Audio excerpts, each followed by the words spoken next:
Ready. All right. Hi, everyone.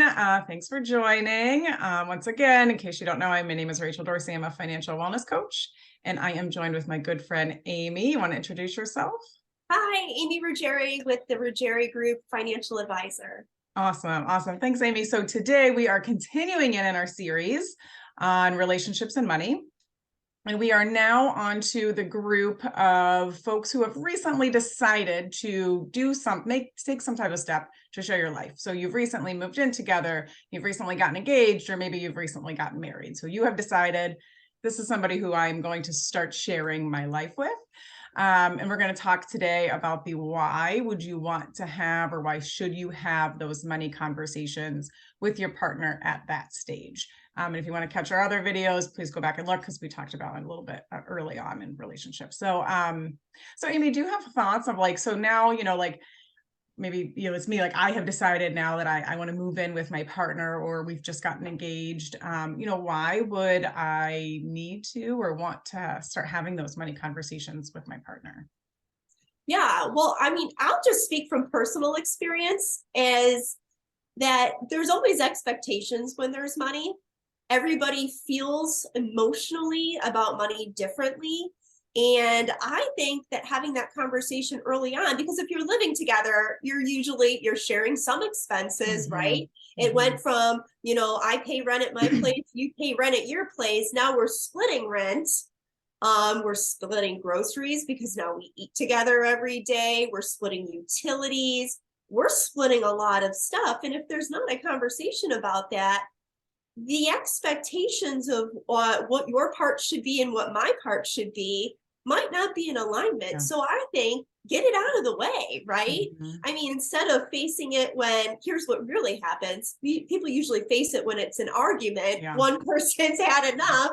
They don't feel like the other one's hearing their subtleties. Yeah. Just talk about it. Why would you want to even risk getting there? Right. And actually, our first video was about first two videos are about new relationships. And that can be understandably a little bit uncomfortable to bring it up. But in this type of a relationship where you have chosen to move in together or get engaged or whatever, and obviously you're moving towards that, moving in together, that's actually an easier time to start having those conversations. So you have a reason to have that. You have a reason to bring it up. You have a reason to say, hey, how are we going to split these bills? And hopefully that will open up that conversation. I don't feel like there's a right or wrong way. For all I care, one partner pays for everything. I don't know, whatever works for you all. Yeah. But you have to have that conversation to know what works for you guys. So you don't want one person's expectation to be, my partner will give me 50% of everything. Well, your expectation is I will pay for the utilities and cable, but nothing else. You've got to have those conversations. So I feel like it's very important to have these conversations very early on, but this is almost the most important time to have those conversations because, like you said, you don't want to wait until there's an argument, and inevitably there will be an argument.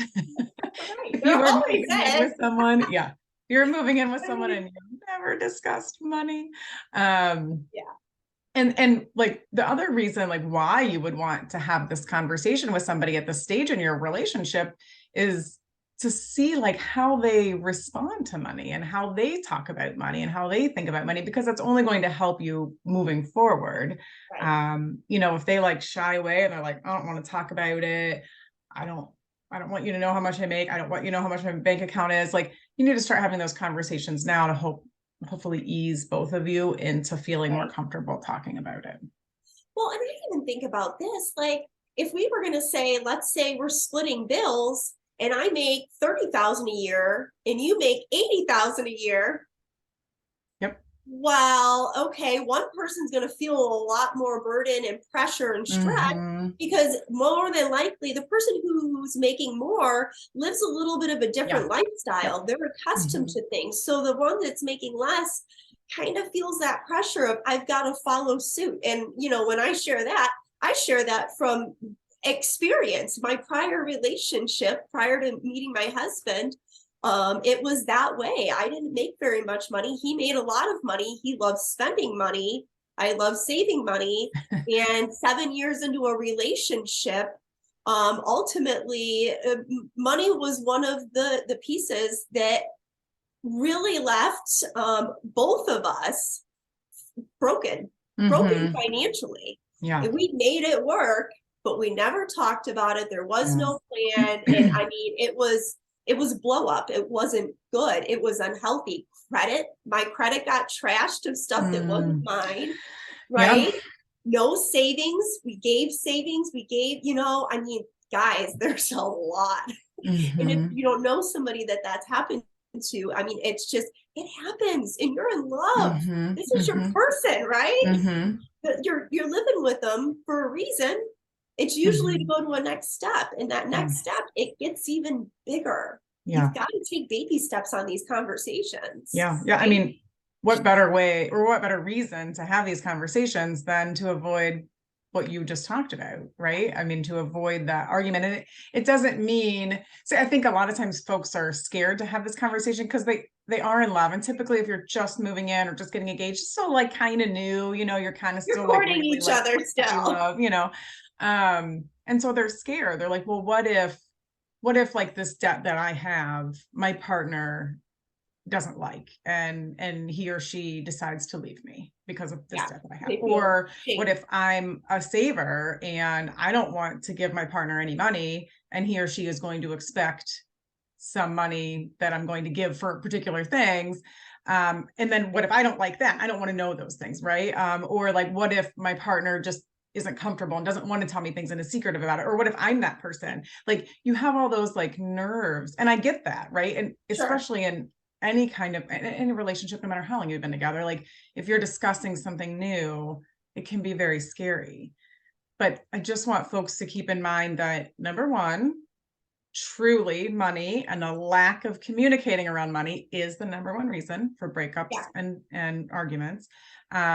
But two is like, if this is really your person that you've decided to merge your life with, you need to know about their life and they need to know about your life. And if you can't feel comfortable doing that, maybe there's something else in the way. So just like kind of take your mindset around, like, this is not about judging. This is not about me divulging scary things or my partner divulging scary things. This is about us just sharing our life. And this is part of my life. And I'm going to share this with him or her.